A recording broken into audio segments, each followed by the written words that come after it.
বিশ্ব পর্যটন দিবস উপলক্ষে টেকসই উন্নয়নে পর্যটন প্রতিপাদ্য নিয়ে অনুষ্ঠিত র্যালির পর জেলা প্রশাসক মোহাম্মদ জাহিদুল ইসলাম মিয়া সাংবাদিকদের জানান, নারায়ণগঞ্জকে মানসম্মত পর্যটন কেন্দ্র হিসেবে গড়ে তোলা হবে।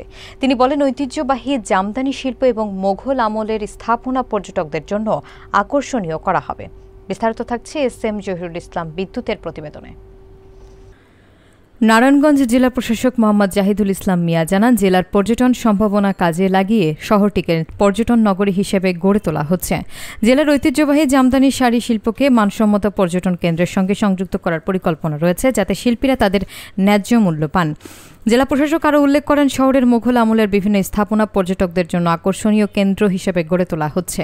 নারায়ণগঞ্জে রয়েছে দর্শনীয় স্থান যেমন সোনারগাঁওয়ের পানামনগর, বাংলাদেশ লোক ও কারুশিল্প জাদুঘর, জিন্দা পার্ক, সোনাকান্দা এবং হাজীগঞ্জ কেল্লা সহ বিভিন্ন জমিদার বাড়ি। তিনি বলেন, এসব স্থাপনাকে পর্যটক বান্ধব করা হচ্ছে এবং পর্যটন কার্যক্রমের মাধ্যমে স্থানীয় জনগণের অর্থনৈতিক সুযোগ বৃদ্ধি করা হবে। র্যালিতে জেলা প্রশাসক ও অন্যান্য ঊর্ধ্বতন কর্মকর্তারা উপস্থিত ছিলেন।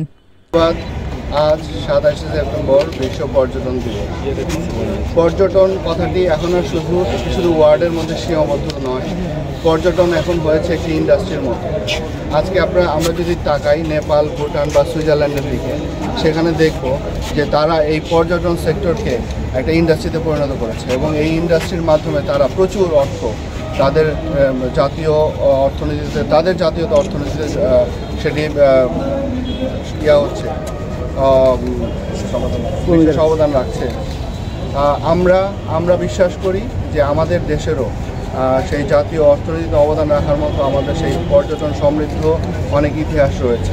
আমরা যদি ইউরোপের দিকে তাকাই বা আমরা যদি ইন্ডিয়ার দিকে তাকাই, তাদের সেই মোঘল আমলের যে ইতিহাস, সেই ইতিহাসকে কেন্দ্র করে তাদের পর্যটন শিল্পগুলো গড়ে উঠেছে। আজকে আমাদের এই নারায়ণগঞ্জ শহরেও মোঘল আমলের অনেক ইতিহাস রয়েছে। আমাদের পানাম সিটি রয়েছে, আমাদের শিল্পাচার্য জয়নাল আবেদিনের যে ভাস্কর্য, সেই কারুশিল্প জাদুঘর রয়েছে। এর পরবর্তীতে আমাদের এইখানে পর্যটকদের বিকাশের জন্য এবং তাদেরকে এখানে আনার জন্য বিভিন্ন ধরনের রিসোর্ট গড়ে উঠেছে, সুন্দর সুন্দর রিসোর্ট গড়ে উঠেছে।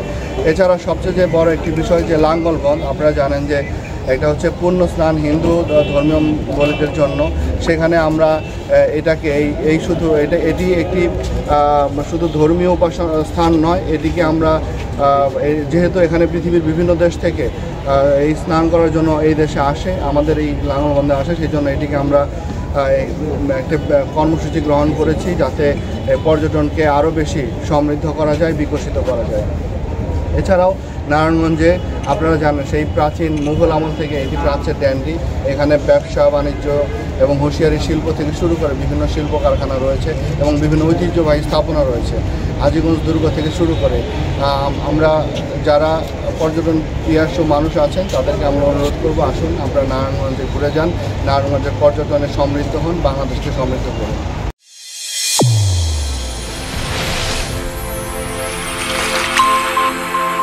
চ্যানেল A1 হৃদয়ের স্পন্দন।